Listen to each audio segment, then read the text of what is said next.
എങ്ങനെ ശർമിള യതീന്ദ്രനെ കൊന്നത്? എന്തിനു വേണ്ടിയാ കൊന്നത്? കൂട്ടുപ്രതികൾ ആരൊക്കെയായിരുന്നു? ഞാനല്ല, എനിക്കൊന്നും അറിയില്ല. അത് കള്ളം. ശർമിളാദേവി അറിയാതെ കളപ്പുരയ്ക്കൽ വീട്ടിൽ ഒരീച്ച പോലും പറക്കില്ലെന്നാണല്ലോ ഞാൻ അറിഞ്ഞത്.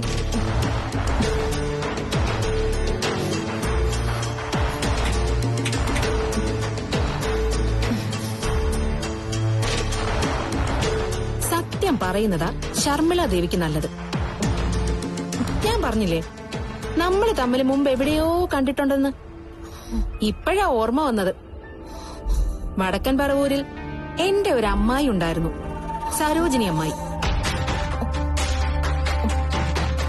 കാണാൻ ഇതേ മുഖച്ഛായ, പക്ഷെ നിങ്ങളെ പോലെയല്ല, പരമസാധുവാ. കുഞ്ഞുനാളിൽ അവധിക്ക് അമ്മ വീട്ടിൽ പോകുമ്പോ എന്നെ ഒരുപാട് ഊട്ടിയതാ അമ്മായി. ആ മുഖത്ത് കൈ വെക്കാനുള്ള മടി കൊണ്ടാ. നേര് പറ, നിങ്ങളല്ലേ യതീന്ദ്രനെ കൊന്ന് കെട്ടിത്തൂക്കിയത്?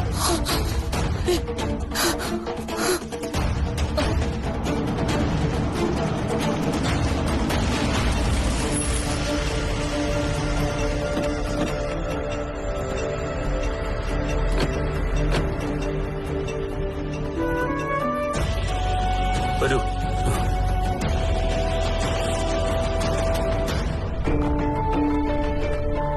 നമസ്കാരം. ആഹാ, പ്രഭാകരൻ സാറോ? വാ വാ, ഇരിക്ക്.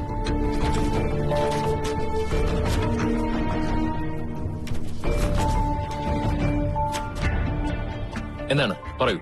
ഇത് അഭിമന്യു, കാർണിവൽ ഗ്രൂപ്പിന്റെ MD ആണ്. ഇരിക്ക്.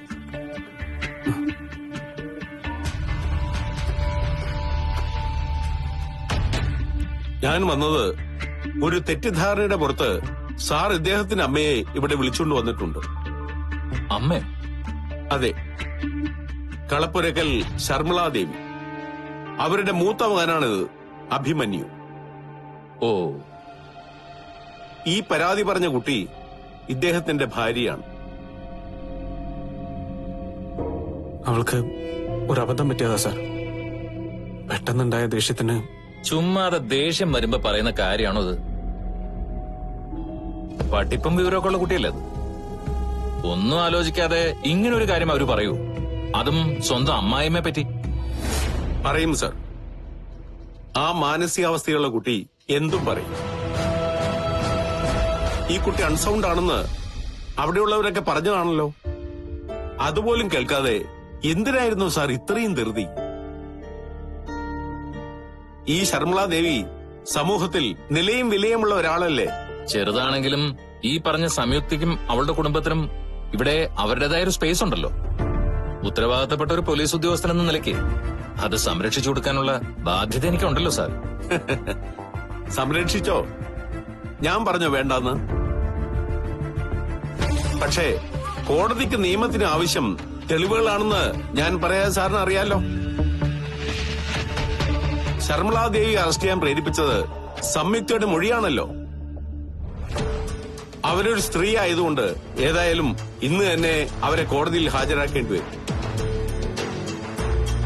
അപ്പൊ ഞാൻ കോടതിയിൽ പറയും, ഒരു ഭ്രാന്തി പെണ്ണിന്റെ വാക്കുകൾ വിശ്വസിച്ചിട്ടാണ് അടിസ്ഥാനരഹിതമായ ഈ അറസ്റ്റ് നടന്നതെന്ന്. ആരെങ്കിലും എന്തെങ്കിലും പറഞ്ഞു എന്ന് കരുതി പ്രഭാകരൻ സാറിനെ പോലെ ഇത്രയും സീനിയർ ആയ ഒരു അഡ്വക്കേറ്റ് ഇങ്ങനൊന്നും പറയരുത്. ആരെങ്കിലും എന്തെങ്കിലും പറഞ്ഞു കേട്ടിട്ടല്ല. സംയുക്ത മനോരോഗിയാണെന്നുള്ള തെളിവ് എന്റെ കയ്യിലുണ്ട്. ദാ നോക്ക്, സംയുക്തയെ ട്രീറ്റ് ചെയ്യുന്ന ഡോക്ടറുടെ സർട്ടിഫിക്കറ്റ്.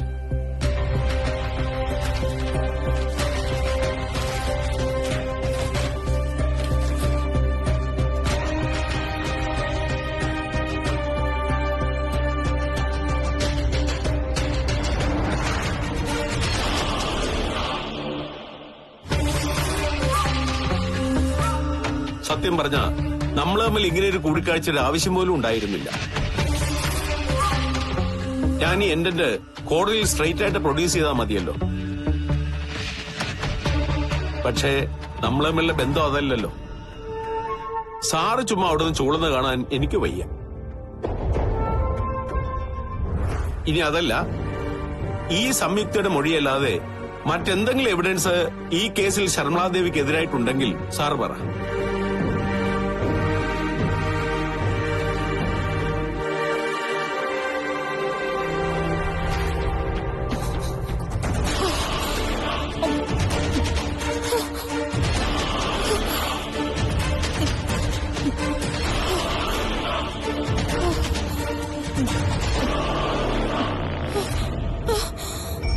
എന്താ ചെയ്യ? സാമം ദാനം ഭേദം. ചതുരുപായങ്ങളിൽ 3-ലും ശർമ്മിളാദേവിക്ക് വിശ്വാസമില്ല. ഇനി എന്താ ചെയ്യ? ദണ്ഡം തന്നെ.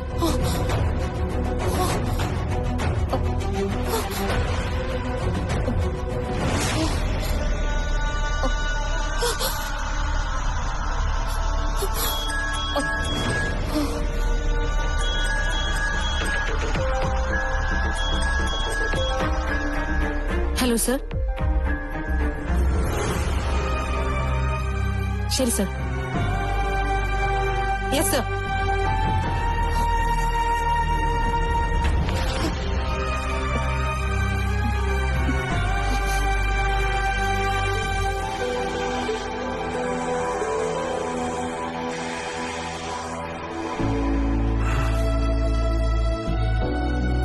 അമ്മേ, അമ്മേ. മോനെ, എന്നാ പിന്നെ നേരം കളയണ്ട, നിങ്ങൾ വിട്ടോളൂ. നമുക്ക് വൈകിട്ട് കാണാം. വക്കീലൊന്ന് വന്നേ. ആ, വാ അമ്മേ. അപ്പൊ ശരി, കാണാം. ആയിക്കോട്ടെ. Thank you.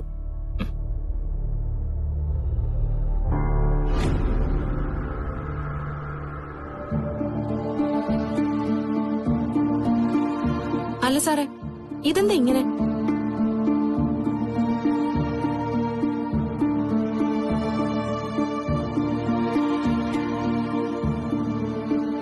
ആ സ്ത്രീ അത് ചെയ്തതെന്ന് എനിക്ക് ഏതാണ്ട് ഉറപ്പാ.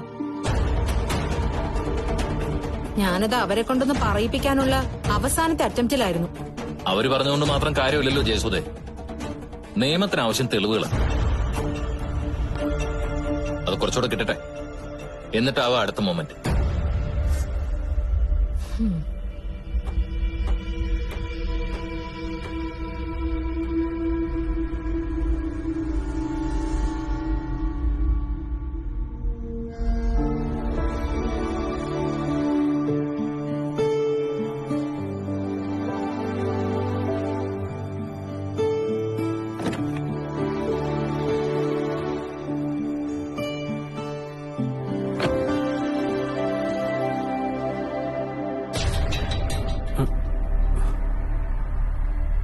എന്തിന്റെ പേരിലാണെങ്കിലും സാർ ആ കാണിച്ചോട്ടും ശരിയായില്ല. സംയുക്ത അൺസൗണ്ട് ആണെന്ന് സാറിനോട് ആരാ പറഞ്ഞേ? ആ കാറിലിരിക്കുന്നത് നിങ്ങളുടെ അമ്മയല്ലേ? അതെ. കൊലക്കേസിലെ പ്രതിയാണ്. ഞാൻ ഈ അഭ്യാസം കാണിച്ചില്ലായിരുന്നെങ്കിൽ ഇപ്പൊ കോടതി റിമാൻഡ് ചെയ്തേനെ. ജാമ്യം പോലും കിട്ടാതെ വന്നാൽ 10-45 ദിവസം അകത്ത് കിടക്കുമായിരുന്നു. അത് മതിയായിരുന്നോ? ഭാര്യ വേണോ അമ്മ വേണോ എന്ന് ആദ്യം തീരുമാനിക്കും.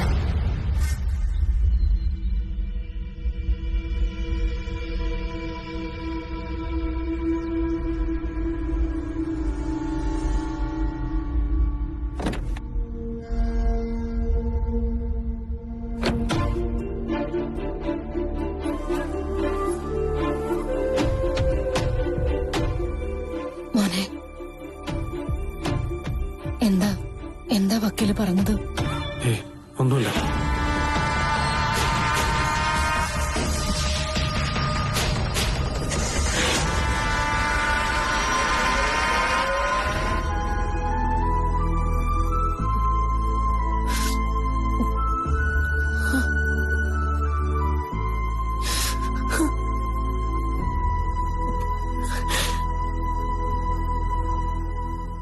അമ്മേ, ദേ എഴുന്നേറ്റ് ചായ ഒന്ന് കുടിച്ചേ. എനിക്ക് വേണ്ട. അമ്മ ഇങ്ങനെ കുഞ്ഞുങ്ങളെ പോലെ വാശി പിടിക്കല്ലേ. ഒന്നാമതേ വയ്യാത്തതാ. ഇങ്ങനെ പട്ടിണി കിടന്ന് അമ്മയ്ക്ക് വലുതും പറ്റിപ്പോയാ ഞങ്ങൾക്ക് പിന്നെ ആരാ ഉള്ളത്? നിങ്ങളെ പോലെ തന്നെ ഞാൻ പെറ്റു വളർത്തിയതാ എന്റെ സമൃദ്ധ മോളെ. അവക്ക് എന്താ ഏതാന്ന് പറ്റിയെന്നറിയാതെ എനിക്ക് എങ്ങനെയാ മോളെ വെള്ളിറങ്ങുന്നേ?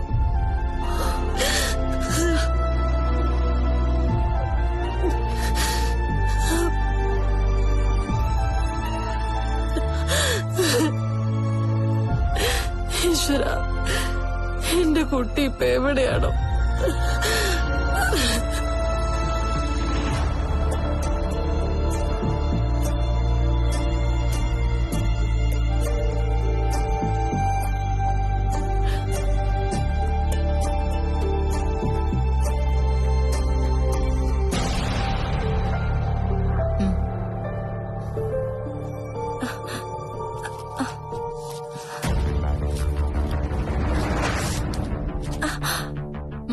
കഴിക്ക്. എനിക്ക് വേണ്ട. അഭ്യാസം ഇറക്കാതെ വേഗം കഴിച്ചോ. ഞങ്ങളുടെ ബോസ് എങ്ങനെ ഇത് കണ്ടോണ്ട് വന്നാലുണ്ടല്ലോ. ആരാ നിങ്ങളുടെ ബോസ്? ഭാഗ്യം ഉണ്ടെങ്കിൽ ചാവുന്നതിന് മുമ്പ് നിനക്ക് കാണാം. തൽക്കാലം നീ ഭക്ഷണം കഴിക്കും. എനിക്ക് വേണ്ട. ക്രിസ്റ്റീന വേണ്ട. അവളെ നിർബന്ധിക്കണ്ടെന്നാ ബോസ് പറഞ്ഞിരിക്കുന്നത്. അവള് കഴിച്ചാൽ എന്താ, കഴിച്ചില്ലെന്താ, ഏതായാലും ഇന്ന് രാത്രി ഇവളുടെ കുരുതി ഉണ്ടാവും. ഉൾക്കടലിൽ കൊണ്ടുപോയി ചൂണ്ടയിൽ കോർത്ത് താഴ്ത്താനാ ഓർഡർ. അതാവുമ്പോ വോട്ടർ റൗണ്ട് കറങ്ങി വരുമ്പോഴേക്കും കുറ്റി പോലും ബാക്കി വെക്കാതെ സ്രാവും തിമിംഗലവും പണി തീർത്തോളും.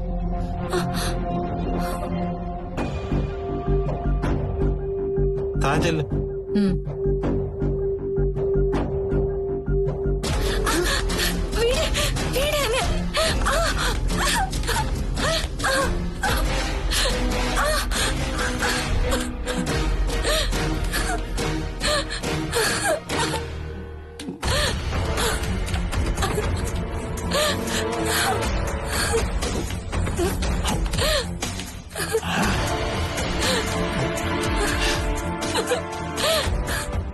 കഷ്ടം, ഇത്രയും മനോഹരമായ ശരീരം സ്രാവ് വെട്ടി വിഴുങ്ങല്ലോ എന്ന് ഓർക്കുമ്പോഴാ.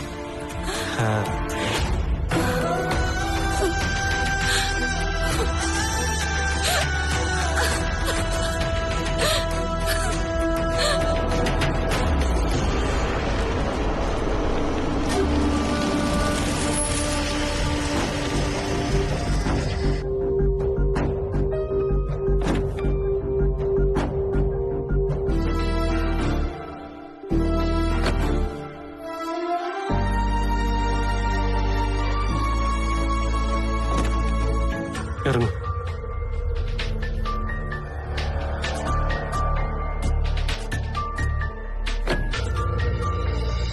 അമ്മേ. അമ്മേ, അമ്മേ, അമ്മേ. നാത്തൂനെ അവന്മാര് വല്ലതും ചെയ്തോ? ആ പോലീസുകാരന്റെ മസില് കണ്ടിട്ട് തന്നെ ഞാൻ പേടിച്ചു പോയി. ഒന്നുമില്ല, ഒന്നും സംഭവിച്ചിട്ടില്ല. അപ്പച്ചി ബഹളം കൂട്ടി ആളെ അറിയിക്കാതെ അമ്മ അകത്ത് പോ. എന്റെ ദണ്ണം കൊണ്ട് ഞാൻ പറഞ്ഞു പോയതാ മോനെ. വാ നാത്തൂനെ, വാ. വാമേ.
നീ എന്താ കരുതിയത്?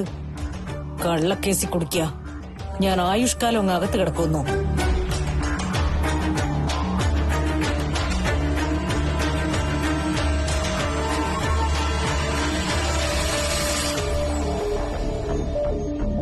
എന്റെ നിരപരാധിത്വം അവർക്ക് ബോധ്യപ്പെട്ടതുകൊണ്ട് പുഷ്പം പോലെ ഞാനിങ്ങ് ഇറങ്ങിപ്പോന്നു. നീ പറഞ്ഞില്ലേ, നിഷ്കളങ്കയായ എന്റെ മുഖത്ത് നോക്കി ഈ വീട്ടിൽ നിനക്ക് ഒറ്റ ശത്രുവേ ഉള്ളൂ, അത് ഞാനാണെന്ന്. ഇന്നലെ വരെ അങ്ങനെ ആയിരുന്നില്ല. പക്ഷെ ഇന്നു മുതൽ ഞാൻ നിന്റെ ശത്രുവാ, പരമശത്രു. എന്താ അമ്മ ഇത്? ഏട്ടത്തെ എന്തോ അബദ്ധം വെച്ച് പറഞ്ഞു വെച്ചിട്ട്? അബദ്ധമല്ല ഹർഷേട്ടാ, ഞാൻ പറഞ്ഞത് സത്യം തന്നെയാ. നാളെ കാലം അത് തെളിയിക്കും.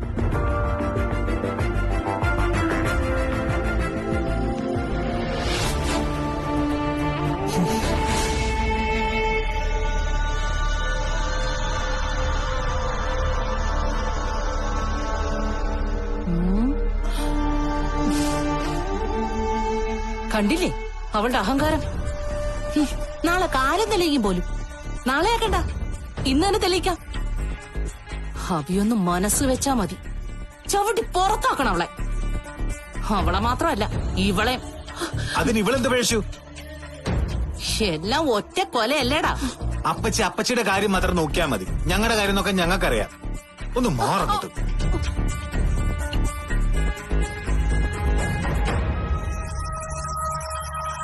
ഇവൻ നന്നാവുന്ന ലക്ഷണം കാണുന്നില്ല നാത്തൂനെ. അതെങ്ങനെ നന്നാവും? കംപ്ലീറ്റ് അവളുടെ കൂടോത്രല്ലേ. അവന്റെ സർവ്വനാടികളും അവള് വരിഞ്ഞു മുറുക്കി വെച്ചിരിക്കുക. അവളുടെ കൂടോത്രത്തിന്റെ ശക്തിയൊക്കെ തീർന്നു നാത്തൂനെ. ഇനി ഫലിക്കാൻ പോകുന്നത് എന്റെ കൂടോത്ര. നാത്തു നോക്കിക്കോ, കളപ്പുരക്കൽ ശർമിള കത്തിക്കേറാൻ പോകുന്നത് എങ്ങനെയാണെന്ന്. കല്യാണി എന്തി? ഓ, ഫുൾ ടൈം പൂജാമുറിയില്ല. ഞാനൊന്നും അറിഞ്ഞില്ലേ രാമനാരായണ എന്ന് പറഞ്ഞുള്ള ഒരൊറ്റ ഇരിപ്പാ.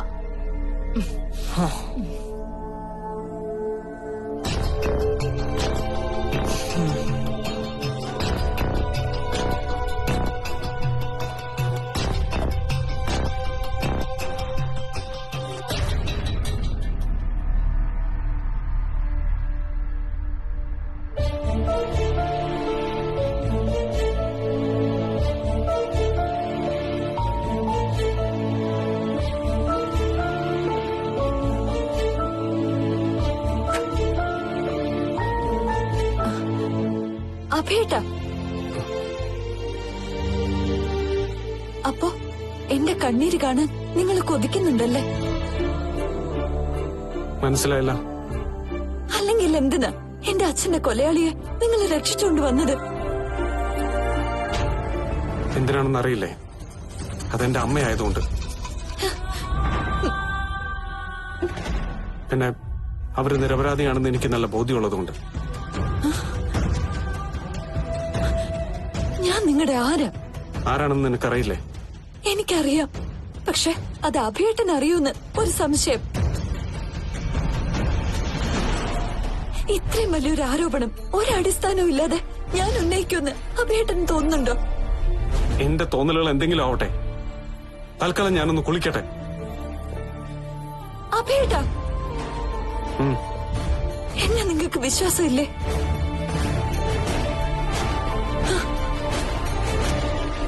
നിന്നെ മാത്രമല്ല, എന്റെ അമ്മയെ എനിക്ക് വിശ്വാസം.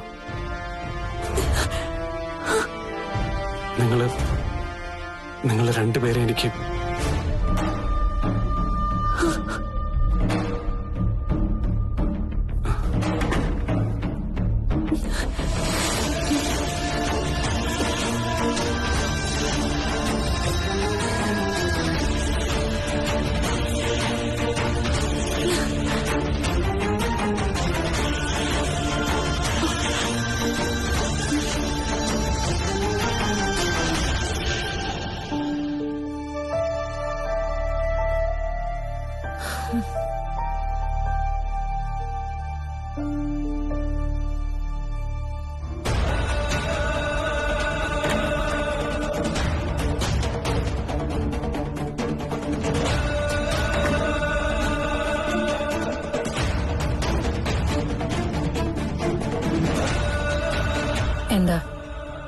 എന്താ ശർമ്മളെ? എന്താന്ന് നിങ്ങൾക്കറിയില്ലേ? അമ്മയും മക്കളും കൂടി എന്നെ അങ്ങ് ഇല്ലാതാക്കി കളയാന്ന് വിചാരിച്ചു അല്ലേ? നീയൊക്കെ വിചാരിച്ച ഒരു ചുക്കും നടക്കത്തില്ലെന്ന് ബോധ്യപ്പെട്ടില്ലേ? ഇനിയാ ശർമ്മിളയുടെ വിശ്വരൂപം നിങ്ങൾ കാണാൻ പോകുന്നത്. ദ്രോഹിച്ചത് മതിയായില്ലേ? ഏയ്, ഈ കണ്ടത് വെറും ട്രെയിലറാ. ഫുൾ മൂവി വരാനിരിക്കുന്നതല്ലേ ഉള്ളൂ. ഭർത്താവ് നഷ്ടപ്പെട്ട് മണിക്കൂറുകൾ മാത്രം പിന്നിടുന്ന ഒരു സ്ത്രീയാണ് ഞാൻ. ആ മര്യാദയെങ്കിലും എന്നോട് കാണിക്കണം.